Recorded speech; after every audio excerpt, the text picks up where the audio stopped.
कोकणात पुढचे 5 दिवस हे पावसाचे असणार आहेत. हवामान खात्यानं कोकण किनारपट्टीवरती पुढील 5 दिवस मुसळधार ते अतिमुसळधार पाऊस पडेल असा इशारा हवामान खात्याने दिलेला पाहायला मिळतो आहे.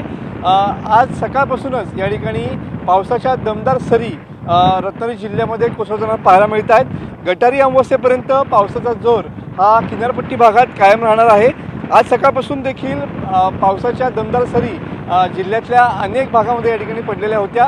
आपण सध्या अरबी समुद्र किनारपट्टी भागामध्ये आहोत आणि तुम्ही बघू शकता की सकाळपासूनच काळे ढग या किनारपट्टी भागामध्ये दाटून आलेले पाहायला मिळत आहेत. पावसाच्या मुसळधार सरी सध्या बरसताना पाहायला मिळत आहेत. पण सध्याचा पाऊस जो आहे तो सरीवरती असलेला पाहायला मिळतो आहे.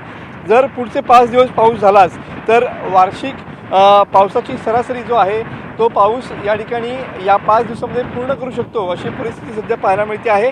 सध्या दमदार सरींवरती या ठिकाणी पाऊस जरी असला तरी पण पुढचे 5 दिवस हे पावसाचे असणार आहेत. तर किनारपट्टी भागामध्ये सुद्धा या पावसाबरोबरच वेगवान वारे देखील वाहण्याची शक्यता या ठिकाणी हवामान खात्याने व्यक्त केलेली पाहायला मिळते.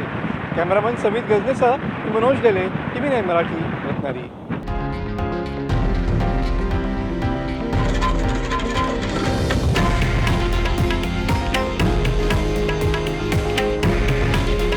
हे आहे देशातील नंबर 1 न्यूज नेटवर्क आणि आपण पाहत आहात TV9 मराठी. काळजी तुमची, हित महाराष्ट्राचं.